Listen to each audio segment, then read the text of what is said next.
오늘도 사연살롱을 찾아주셔서 감사합니다. 30대 아이 키우는 새댁이에요. 사실 저는 결혼 전까지 너무 힘들어서 중간에 결혼을 포기했던 적이 있어요. 하지만 사람 인연이라는 것이 참 신기하더라고요. 결혼 전 그때는 저에게 참 길고도 힘들었던 시간이었어요. 하지만 힘든 만큼 지금은 너무 행복한 날들을 보내고 있어요. 저는 태어날 때부터 부모님이 한 분도 계시지 않았어요. 엄마가 사랑의 배신으로 저를 임신한 채 아빠에게 버림을 받았고, 배신당한 엄마는 임신한 몸이지만 그래도 저를 낳아 살겠다는 일념으로 열심히 일을 하셨다는데, 그게 무리였는지 예정일보다 빨리 저를 출산하게 되면서 저희 엄마는 세상을 떠나게 되셨어요. 그래서 엄마의 임신 사실도 몰랐던 외할머니가 정말 얼떨결에 저를 맡게 되셨고, 할머니는 저를 보는 것이 세상에서 가장 가혹한 일이라 하시면서 그러면 안 되는데 갓 태어나 아무것도 모르는 저를 예뻐할 수도 밖으로 내칠 수도 없어 괴로워만 하셨다고 했어요. 처음 그 이야기를 동네 이웃 할머니에게 듣고 어린 마음에 충격을 받긴 했지만 어린 나이에도 할머니의 마음이 이해는 갔어요. 할머니 입장에선 제가 없었다면 당신 딸이 그렇게 허망하게 하늘나라로 가는 비극은 없었을 거였으니까요. 하지만 핏줄이 뭔지 또 정이 뭔지 애당초 마음이 모질지 못한 할머니는 결국 저를 당신 품에 품기로 하셨고, 그리 넉넉하지 않은 형편이지만 손녀인 저를 위해 무엇이든 아낌없이 내어주시며 헌신적으로 키워주셨어요. 그 결과 저는 시골 학교지만 항상 전교에서 1등하는 성적도 거두었죠. 어릴 때부터 할머니가 고생하는 모습을 보면서 자랐기 때문에 일찌감치 의사라는 목표를 세우게 되었습니다. 그 목표를 이루기 위해 밤낮을 가리지 않고 공부를 했어요. 할머니도 공부에만 매달리는 제가 안쓰러웠는지 그깟 공부가 밥 먹여주는 것도 아닌데 적당히 해라 라며 저를 말리기도 하셨지만, 제가 돈 잘 벌고 실력 좋은 의사가 된다면 할머니의 자잘한 병들도 모두 고쳐드리는 것은 물론이고요. 앞으로 남은 할머니의 인생을 편안하게 해드릴 수 있을 거라는 생각에 진짜로 힘든 줄 모르고 공부만 했어요. 그래서 정말 먹는 시간도 자는 시간도 아끼며 공부를 했고, 그랬더니 주변에서는 할머니에게 그 집 손녀딸 참 독하더라 라는 말을 하시는 분도 계셨고, 또 어떤 선생님들은 제가 기특하고 측은했는지 일부러 학교 수업이 끝났는데도 저에게 공부를 가르쳐 주시겠다고 하시기도 했어요. 저는 고3 수능을 거의 만점에 가까운 점수를 받았어요. 목표하던 서울 의대에 그것도 장학금을 받으며 입학할 수 있었는데요. 할머니는 물론이고 제 주변의 모든 사람들이 독하게 공부할 때부터 알아봤지. 우리 선이는 될 줄 알았어. 라며 기뻐해 주셨죠. 저는 드디어 제 꿈에 한 발짝 다가간 것 같아 뿌듯했는데 딱 한 가지 마음에 걸리는 일이 있었어요.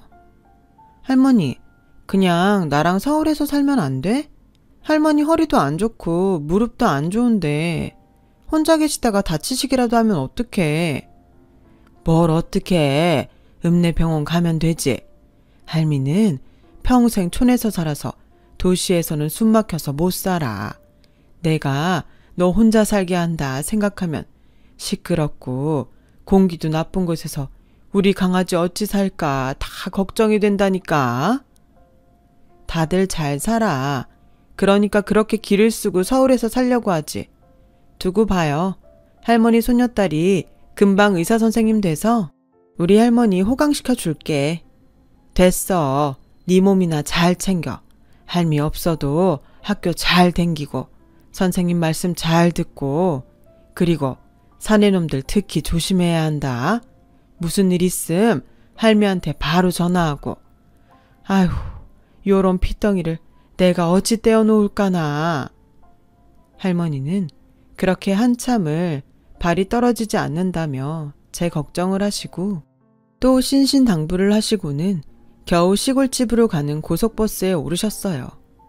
저도 그렇고 할머니도 서로가 없으면 혼자인지라 전 하루빨리 성공해서 할머니를 모셔와야겠다는 생각뿐이었어요. 대학에 들어가서도 캠퍼스 생활을 할 생각도 하지 않았고요. 또 공부를 열심히 했어요. 그래서인지 저는 대학을 다니는 동안에도 친하다는 친구가 한 명이 없었습니다. 그러다 제 눈에 같은 수업을 듣는 의대 복학생이라는 남자가 눈에 띄기 시작했어요.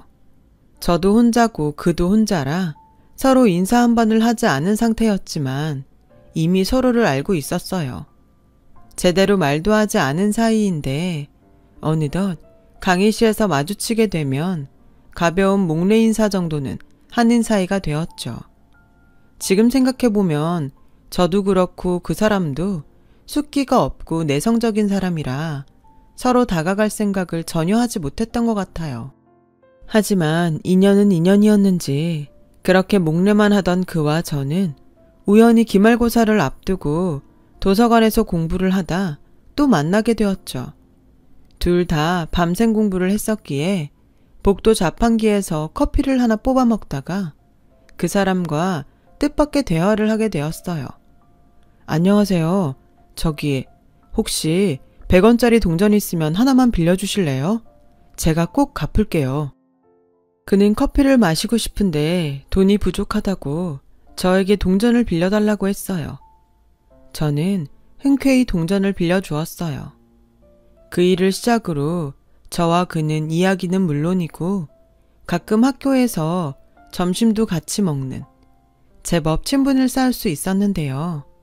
할머니는 전화 통화를 할 때마다 사내 놈을 조심하라고 했지만 이 사람은 이야기를 하면 할수록 생각도 깊고 마음씨도 따뜻한 사람이었어요. 훗날 저의 하나밖에 없는 남편이 되었죠. 그렇다고 저희 둘이 그날 이후 바로 사귀었던 것은 아니었어요. 저희의 인연은 그 후 5년 뒤에야 이어지게 되었거든요. 그전에는 각자 병원 실습과 국시 준비로 정신없이 의사라는 목표를 위해 달리다 보니 제대로 고백도 해보지 못한 채 어느새 졸업을 하게 되었더라고요. 그리고 드디어 제가 의사 면허를 따고 정식으로 병원 근무를 하게 되었던 해, 같은 병원 선배의 권유로 처음 의료 봉사를 나갔다가 그곳에서 남편을 다시 만나게 되었는데 얼마나 반갑던지 서로 숫기가 없어서 말 한마디 못했던 사람들이 많나 싶을 정도로 그날 너나 할 것 없이 말문이 터져 그것을 시작으로 자연스럽게 연인 사이가 되었어요. 바쁜 의사생활 속의 연애는 고단함 속의 꿀 같은 시간이었어요. 할머니에게는 비밀로 하고 남편을 만나야 했지만 자상한 남편은 집을 떠나 혼자 생활하는 저를 살뜰히 챙겨주었기에 저는 점점 남편에게 푹 빠지게 되더라고요. 그렇게 3년 정도 남편과 연애를 했어요. 그리고 남편은 저에게 더는 말하지 않을 수 없다며 프로포즈를 했어요. 저는 기뻤지만 그 순간 뭐라고 대답을 해야 할지 망설여지더라고요.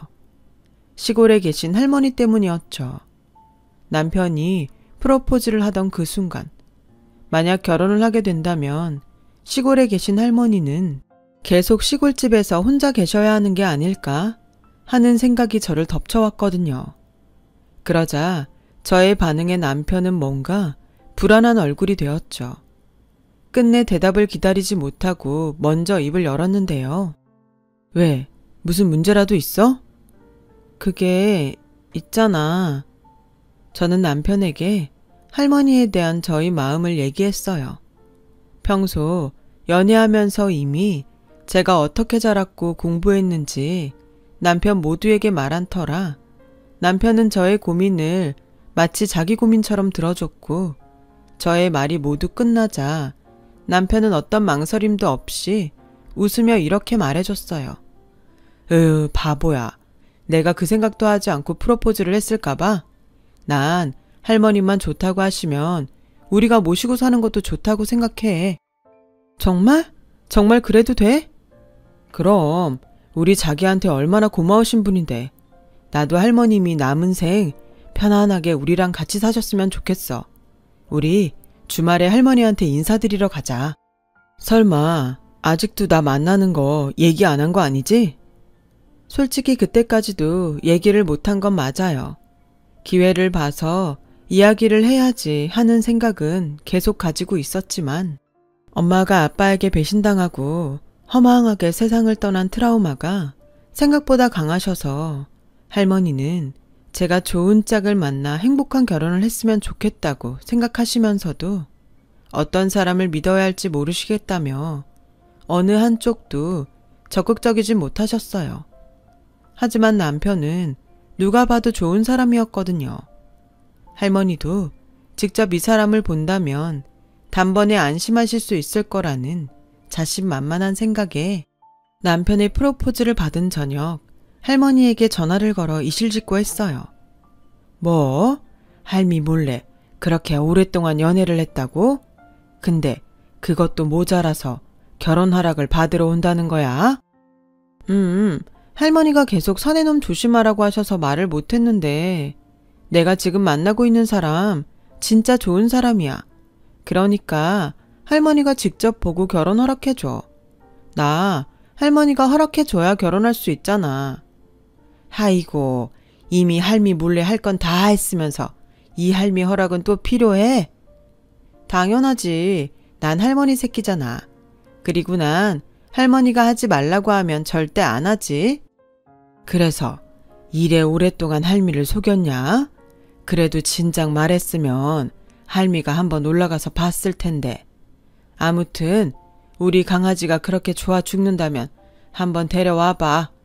근데 이 할미 그렇게 호락호락하지 않다. 할머니는 저의 이실직고에 처음엔 많이 당황하셨지만 제 마음이 불편하지 않게 농담을 하시며 남편을 데리고 오라고 하셨고 저는 그 주 주말에 남편을 할머니에게 소개했죠. 할머니는 당신이 호락호락하지 않다고 하셨으면서 그 말이 민망하게 버선발로 나와 남편의 손을 잡으며 잘 왔네. 멀리 와서 힘들었지? 하고 먼저 말을 거셨어요. 그 덕에 잔뜩 긴장하고 걱정하던 남편의 얼굴에는 환한 미소가 걸렸고 저희는 그렇게 할머니에게 결혼 허락을 받았는데요. 걱정과 문제는 그 다음이었어요. 할머니의 허락이 떨어지고 저는 금방 다시 남편의 집에 인사를 가기로 한 날이었는데 그때까지 자기 부모님이 평범한 회사원이라고 소개했던 남편이 어쩐지 안절부절 못하는 것이 느껴졌어요. 왜? 어디 불편해? 아니, 근데 우리 부모님 만나러 가기 전에 내가 할 말이 있어. 사실은 우리 부모님이 평범한 회사원이 아니라 대학 교수셔. 두 분 다. 뭐? 근데 왜 거짓말을 했어? 처음엔 자기가 부담 느낄 것 같아서 그랬어. 다른 친척들 형 보니까 집안이 좀 차이가 나면 부담스럽다고 헤어지는 경우가 많더라고. 난 자기랑 헤어지고 싶지 않았으니까. 다음에 미루다가 지금 말하게 됐네. 저는 놀라지 않았다면 거짓말이었지만 남편을 이해할 수 있었어요. 뭐 그만큼 저도 남편을 좋아했으니까 그랬죠. 하지만 문제는 남편의 부모님이 교수라는 사실보다 그때까지 전혀 몰랐던 남편 집안의 재력이었어요. 알고 보니 남편 집의 모든 사람들이 서울대 출신의 의사, 검사, 변호사 등 내놓으라는 직업을 가진 분들이었더라고요. 저는 그런 분들이 저희 집안 환경을 듣고 이 결혼을 허락해 주실까 걱정이 되었어요. 따지고 보면 저는 의사라는 직업 빼면 가족이라고는 할머니밖에 없는 고아나 다름없었으니까요. 저는 그 전까지 부모님이 계시지 않는 것이 흠이라고 생각한 적이 없었는데 자리가 자리인지 저는 자신감이 없었어요. 남편에겐 별 말을 하지 않았지만 솔직히 부담이 되었죠. 하지만 이런 저의 걱정은 시부모님 되실 분들과 마주하는 순간 눈 녹듯 사라졌습니다. 너무나도 포근하고 인자한 두 분의 응대에 저는 스스로 가슴 졸였던 마음을 내려놓으며 안심할 수 있었어요. 어서 와요. 내가 얼마나 보고 싶었다고. 도통 여자 만난다는 말을 하지 않아서 내심 걱정을 많이 했거든요. 듣자 하니 의사라고. 며느리까지 의사를 고집한 건 아니었는데 이래저래 우리 집이랑 잘 맞는 며느리가 들어와서 내가 요즘 학교 가면 어깨에 힘이 들어가. 당신은 은근 아닌 척 하면서 따지더라. 난 그냥 우리 아들이 좋아하는 여자면 무조건 오케이예요. 배고프죠? 내가 사실 음식 솜씨는 없는데 신경 많이 썼으니까 맛있게 먹어요. 따뜻한 분위기의 남편의 집은 셈이 날 정도로 너무나 화목했어요. 그래서 할머니에게는 미안하지만 나도 이런 집에 가족으로 살면 얼마나 좋을까 하는 생각과 어서 빨리 남편과 결혼하면 좋겠다는 생각을 했는데요. 그때였어요. 우리 예비 며느리는 어떤 집에서 자랐나? 부모님은 뭐 하세요? 아, 저는 부모님이 안 계세요. 아빠는 제가 엄마 뱃속에 있을 때부터 계시지 않았고 엄마는 저를 낳다가 돌아가셔서 외할머니 손에 컸습니다. 저는 한 번은 물어보실 거라고 생각한 질문에 침착하게 대답했어요. 저의 말이 끝나자 두 분은 적지 않게 당황한 얼굴이었지만 이내 다시 얼굴에 잔잔한 미소를 지으셨어요. 그의 어머니이자 시어머니는 저에게 이렇게 말씀하셨죠. 그런 사정이 있는지는 몰랐어요. 내 질문이 속상했다면 미안해요. 아니에요. 당연히 말씀드려야죠.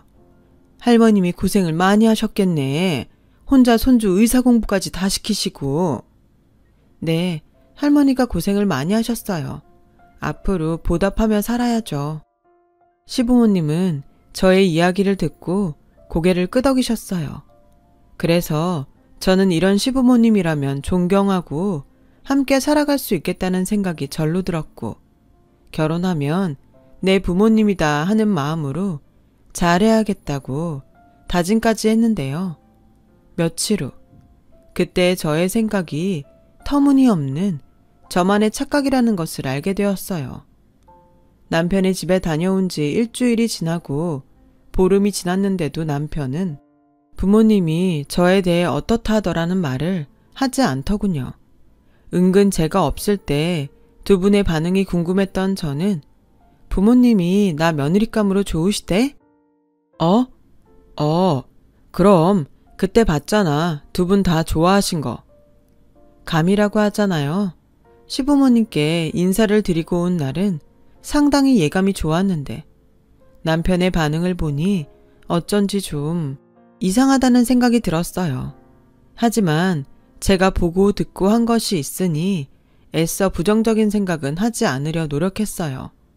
그러다 때마침 시골에서 할머니가 고구마를 많이 캤다며 연락이 왔어요.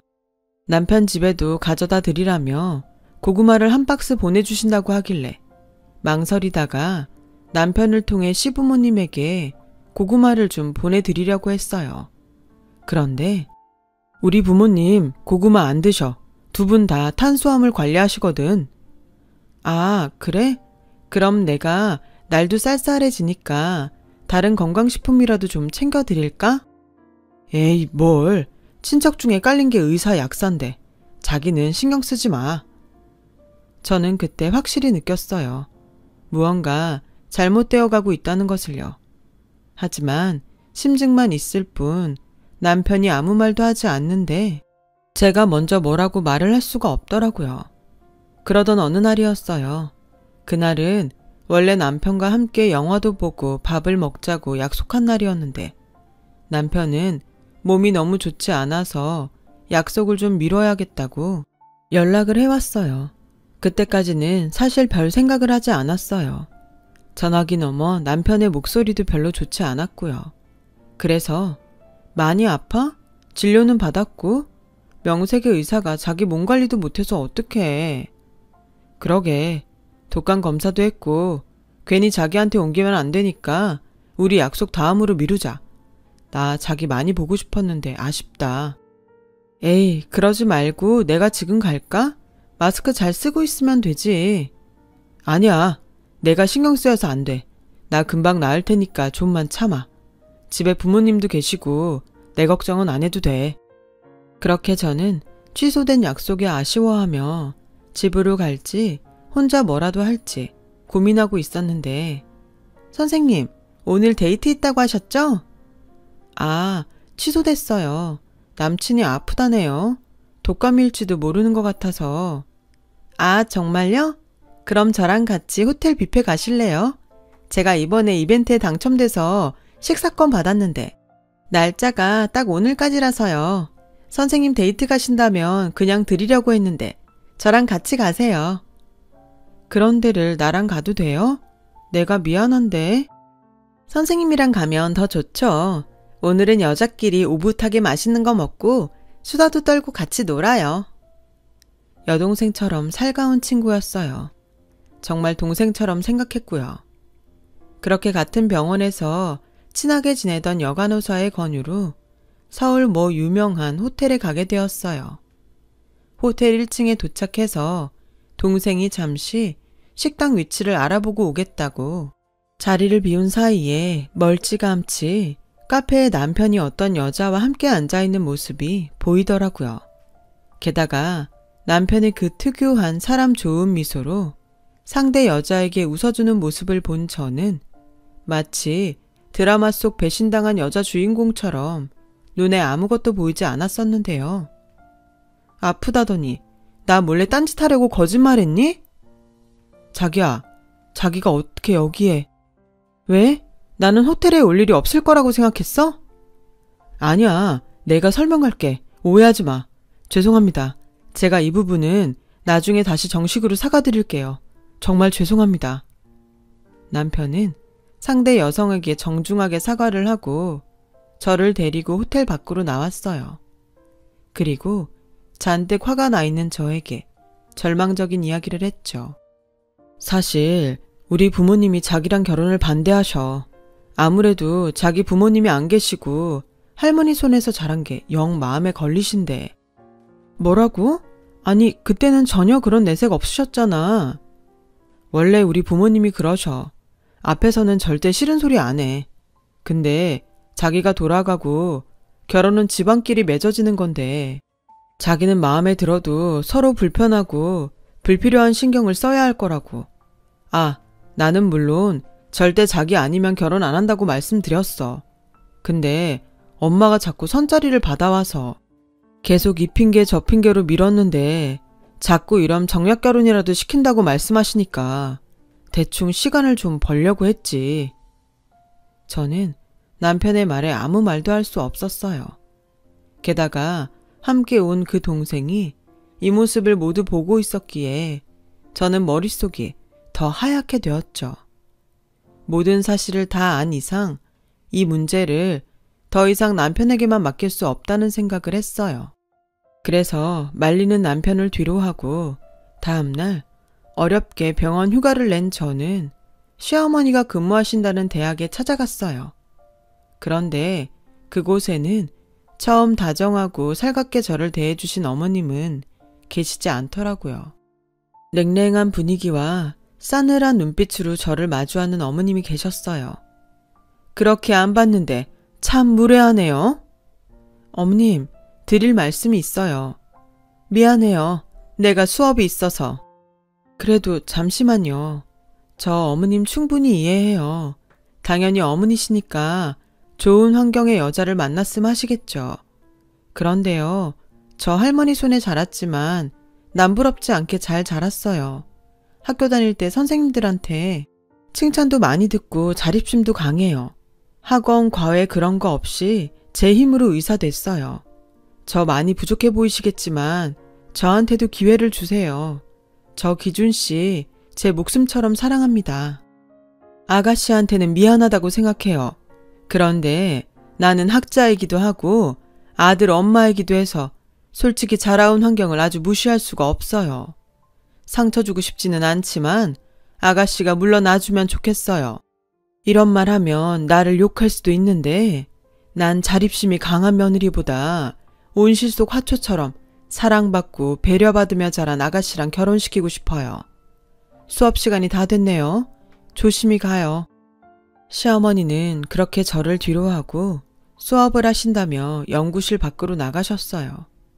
말씀은 정중하셨지만 저는 처음으로 느껴보는 비참한 기분에 그 자리에서 굳어버릴 수밖에 없었죠. 어차피 어떤 말을 해도 부모 없고 할머니 손에 자랐다는 저의 환경을 바꿀 수는 없는 노릇이고 이 사실을 할머니가 아신다면 속상할 일이라는 것을 누구보다 잘 알던 저였기에 마음은 아프지만 이 결혼은 여기까지라고 생각했어요. 그래서 저는 곧바로 남편에게 전화해서 헤어지자고 했어요. 어머님이 말씀하신 그 이유를 콕 집으면서요. 그러자 남편은 울면서 저에게 상처 줘서 미안하다고. 하지만 자기는 저와 절대 헤어질 수 없다며 저를 붙잡았죠. 이러지 마. 오늘 당신 어머님 뵈니까 딱 알겠더라. 이 결혼은 하면 안 되는 결혼이야. 우린 절대 행복할 수 없어. 아니야. 내가 네 옆에 있는데 행복할 수 없다니. 그럼 우리 여태 행복하지 않았어? 시간을 줘. 우리 집이니까 내가 해결할게. 제발 이러지 마.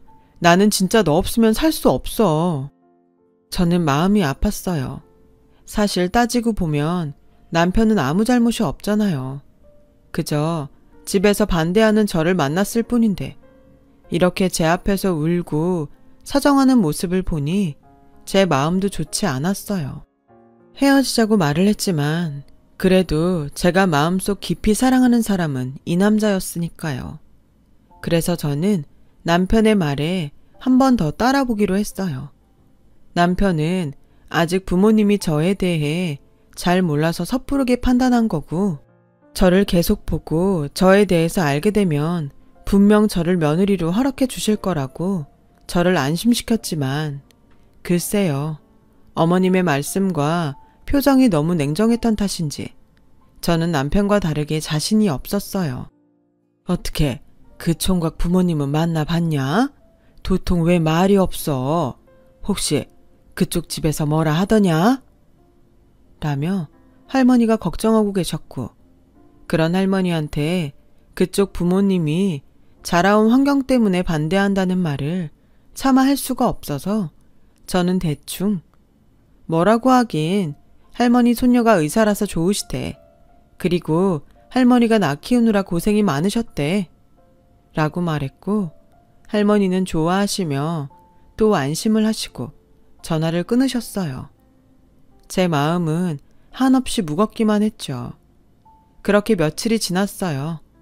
남편은 제 앞에서 아닌 척 했지만 자기도 지쳐가고 있었고 이젠 서로 그만할 때가 되었다고 생각할 즈음 정말 뜻밖의 일이 벌어지고 말았는데요. 제가 임신을 한 거였어요.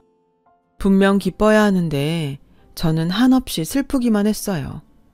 저희 엄마가 저를 갖고 어떻게 사셨는지 또 할머니가 저를 키우느라 어떤 고생을 했는지 누구보다 제가 더 잘 알았으니까요. 하지만 남편은 저의 임신 사실에 이제 됐다며 자기 부모님도 이젠 더는 반대하실 수 없을 거라며 기뻐했고 일주일도 되지 않아서 시어머니는 잔뜩 화가 난 모습으로 제가 근무하는 병원으로 들이닥치셨어요. 내가 정말 좋게 끝내고 싶었는데 너 아주 안 되겠구나. 임신을 했다고? 그래서 뭐 이대로 애 앞세워서 우리 아들이랑 결혼할 생각이야? 지금이 무슨 80년대야? 의사면 뭐해? 지 몸 관리도 못하는데. 너 그러는 거 니네 할머니도 아시니? 아주 손녀를 잘 키우셨다. 저는 수치심과 창피함에 더는 가만히 있을 수가 없었어요.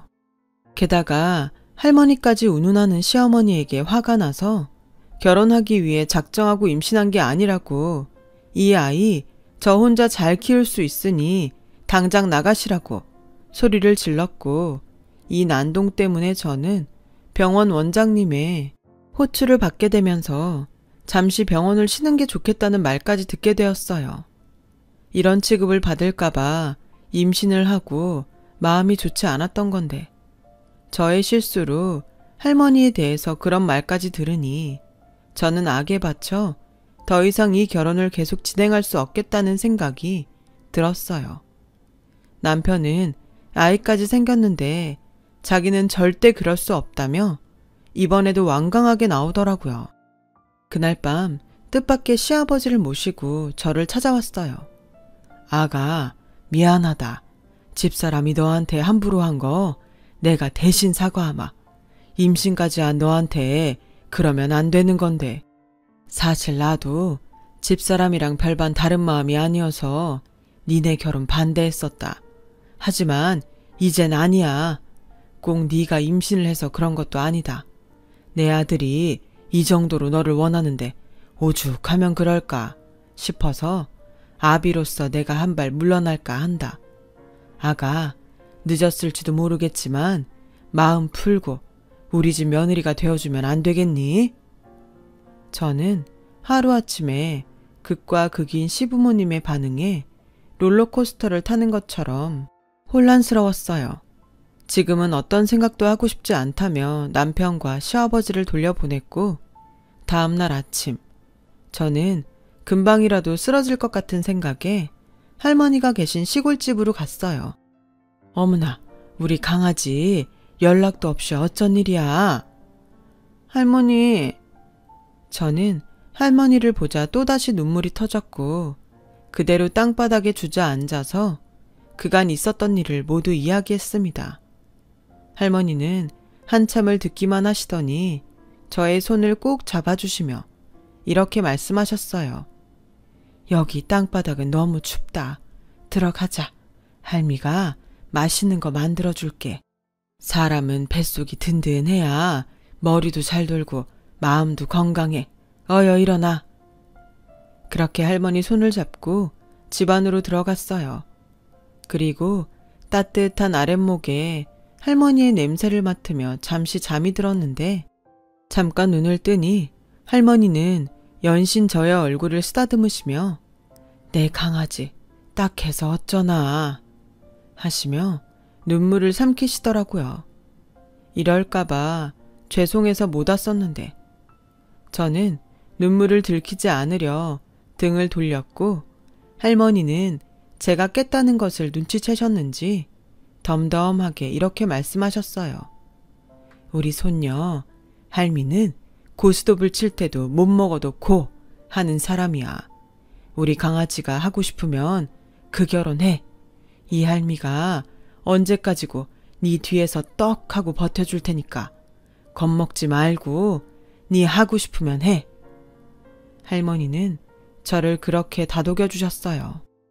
저는 며칠 후 시아버님의 제안으로 상견례 이야기를 듣게 되었는데요.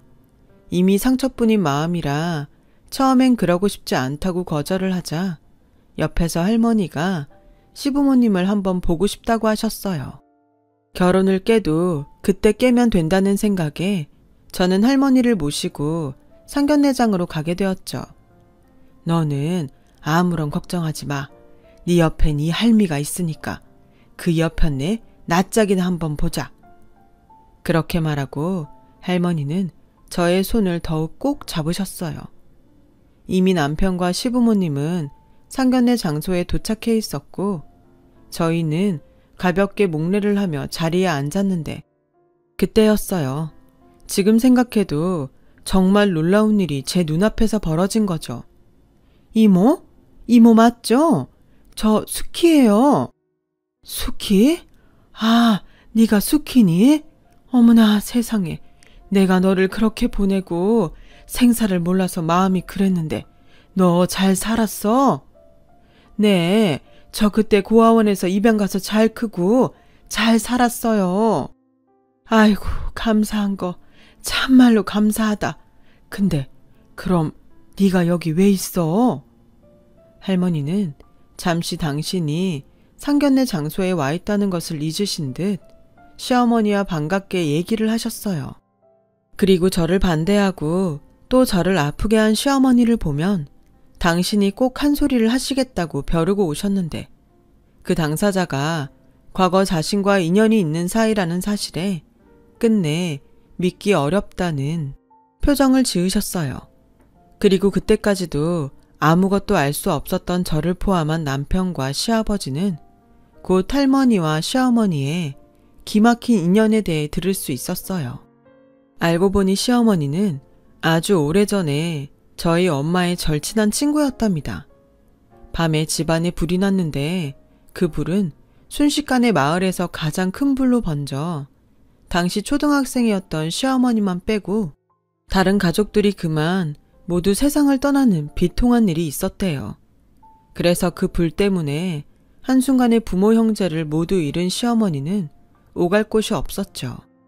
저희 할머니는 당신 딸의 친구이기도 하니 당신이 키우겠다며 시어머니를 데리고 집으로 가셔서 정말 당신이 딸처럼 3년 정도 저희 엄마와 함께 키우셨다고 하는데 형편이 넉넉지 않았던 외갓집에 피해를 끼치는 것이 싫었던 시어머니는 12살이 되던 해 당신 스스로 고아원에 가겠다고 하셨다는 거 있죠.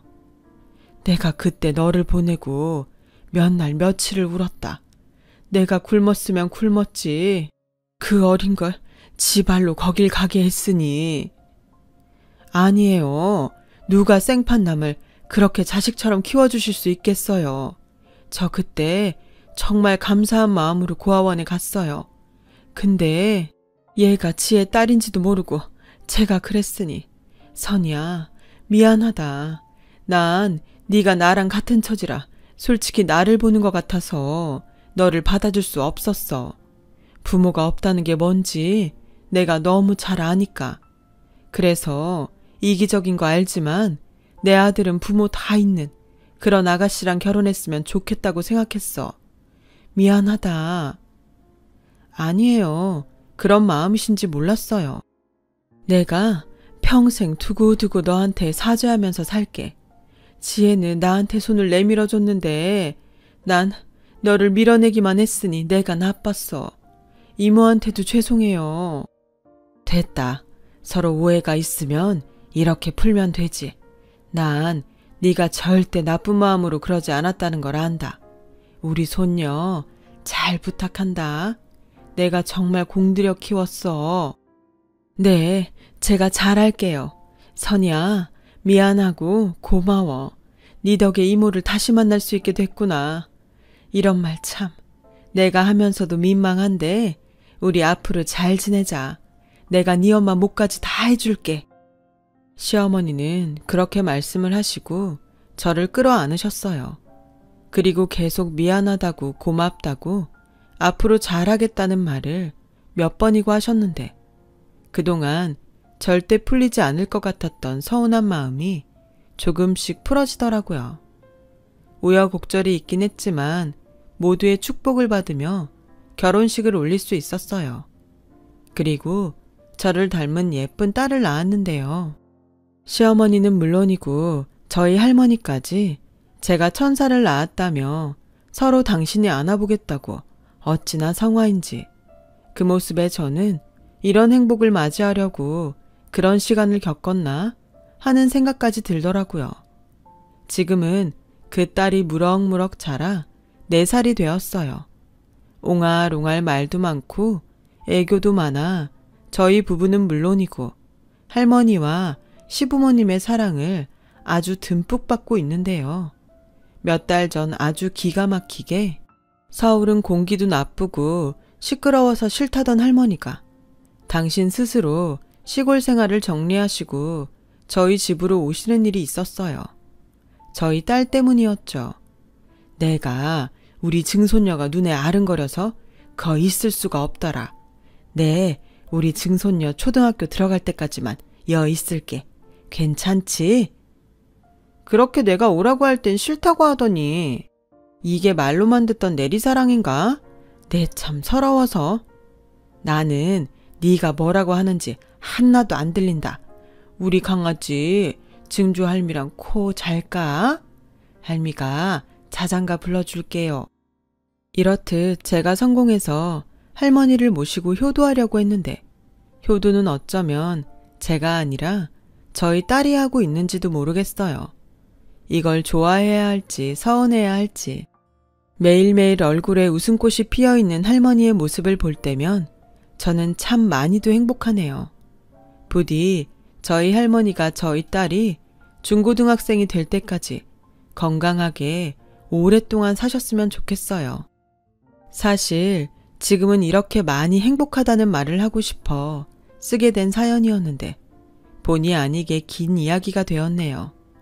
지금까지 저의 긴 이야기 들어주셔서 감사해요. 오늘도 건강하시고 행복하시길 바랍니다. 여러분, 사연 댓글에 응원과 현명한 조언 부탁드려요. 좋아요와 구독은 저에게 큰 힘이 됩니다. 오늘도 좋은 일